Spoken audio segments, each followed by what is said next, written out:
Voilà, je voulais d'abord remercier Cyril Coniras de m'avoir proposé de partager ce moment de lecture avec vous.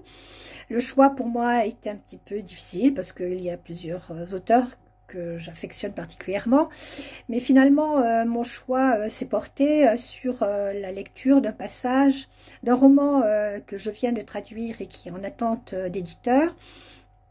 Un roman de Manuel Rivas, un auteur dont je connais bien l'univers depuis plusieurs années. C'est un roman que je définirais comme politico-policier, avec des rebondissements, beaucoup d'humour. Le titre en est le dernier jour de Terre-Neuve, Terre-Neuve étant une librairie dont nous allons connaître l'histoire entre les années 30 et jusqu'à nos jours. Les propriétaires de cette librairie sont Amaro et Comba, les parents du narrateur, qui n'entretient pas des liens très affectueux, disons, avec son père en particulier. Et ils ont des relations assez difficiles.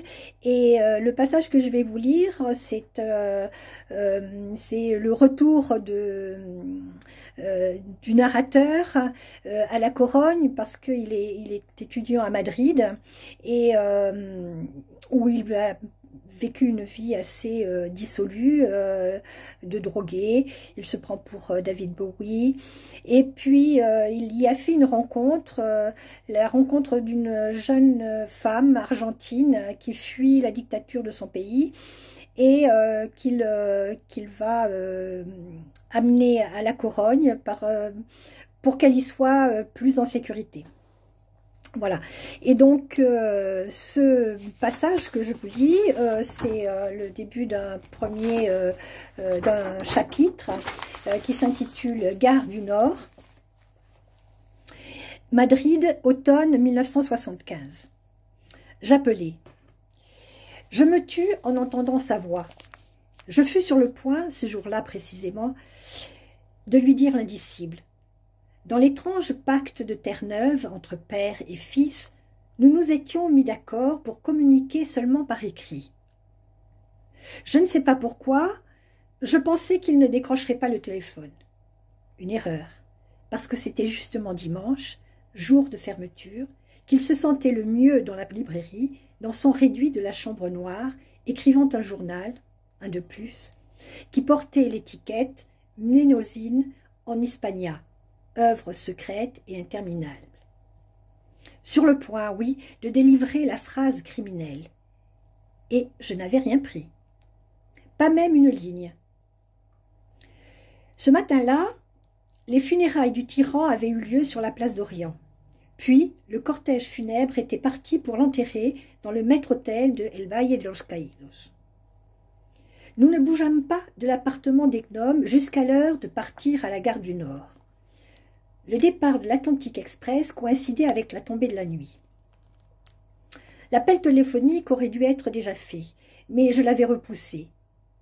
Moi, le résolu, le rebelle estropié, au surnom de pied léger, l'audacieux qui était monté sur le toit pour diriger la symphonie des cloches de la cathédrale de Saint-Jacques, je n'étais pas capable d'appeler.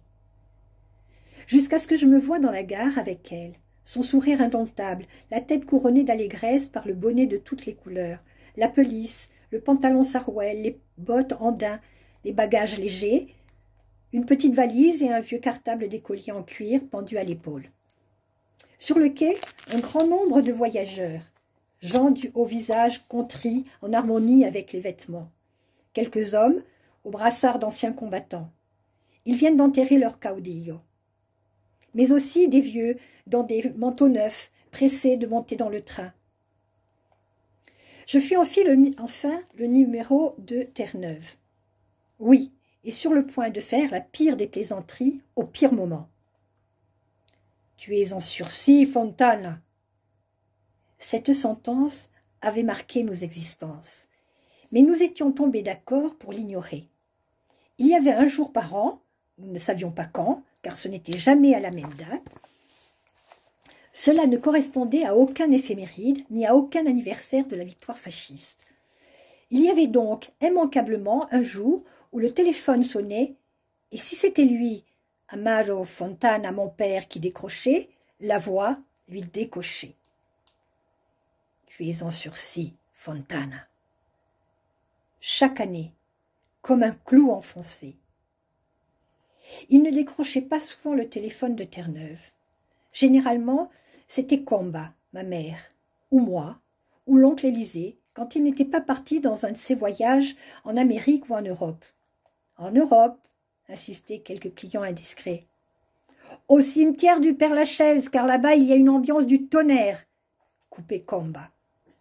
Pour en revenir à l'appel fatidique, si ce n'était pas Amaro qui décrochait, la voix ne disait rien.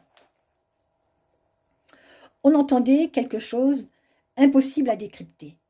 Si chaque note de musique correspond à un silence différent, chaque phrase énoncée aussi, à mon avis, doit avoir le sien, et d'autant plus s'il s'agit de la menace la plus humiliante, celle qui te laisse la vie sauve. Cela relève d'un silence lapidaire. Un laps de temps s'écoulait avant de demander « Qui est-ce » Le contretemps visqueux du silence, le temps mort, jusqu'à ce que tu répètes la question. « Qui est-ce » Et alors, on raccrochait.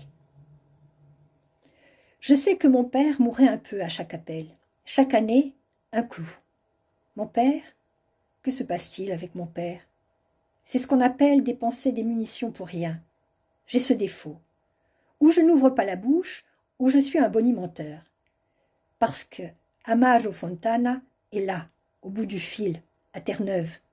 Je suis sur le point de cracher par la bouche un nuage chargé de peste, de dire cette vacherie, prendre une voix rauque, sinistre, d'assassin, et de dire à mon père « Tu es en sursis, Fontana. » « Allô, ici le Sanctum Regnum ?» Je lui dis sèchement « J'arrive. »« Quand ?»« Maintenant, je prends l'Atlantic Express. » Mon père ne semble pas être surpris, ni que je lui parle, ni de l'annonce précipitée du voyage avec un pied déjà à l'étrier. « C'est ce que tu peux faire de mieux, fiston. Tu te souviens de l'histoire du mort sur le balcon ?» Je commençais à m'énerver. C'était Polytrope, malin et bavard, qui parlait au téléphone. Elle, électron libre, s'approcha de la vitre et commença à faire des clowneries, pour finir par une caricature d'une publicité de dentifrice. « S'ils te demandent comment je suis, avait-elle expliqué narquoise, tu leur dis que j'ai une dentition parfaite. » Mon père, entre-temps, avait déjà entamé l'histoire, histoire qui était réelle, bien sûr, d'un défunt qu'on ne parvenait pas à faire sortir par la porte. Il n'y avait pas moyen, le cercueil très grand, et donc ils décidèrent de sortir par le balcon. « Je suis accompagné, l'interrompis-je. « Terre-Neuve sera toujours une terre d'accueil, répondit-il sans sous-entendu, d'une voix pleine d'entrain, de qui met à profit une trêve. Je fus surpris. Pourquoi avait-il utilisé cette expression de terre d'accueil ? C'est une jeune femme, dis-je. Tant mieux, fit-il. Et tu sais quoi ? On a tout essayé sur le côté, à l'horizontale, à la verticale, mais il n'y avait pas moyen de sortir le cercueil par la porte. Au revoir, je vais rater le train. Quand je sortis de la cabine, elle, toute contente, moulinait l'air de ses bras. Je compris clairement que Polytrope l'attendait. Ce fut une intuition, une fulgurance de voyageur, aux antipodes. Ils ne se connaissaient pas. C'était la première fois que mon père entendait parler d'elle, d'une jeune fille qui venait avec moi à Terre-Neuve. Je la vis, je la vois, et je le vis, lui, seul revenant à son secrétaire dans la chambre sténotypique, ouvrant le journal et notant ému « Elle arrive demain ».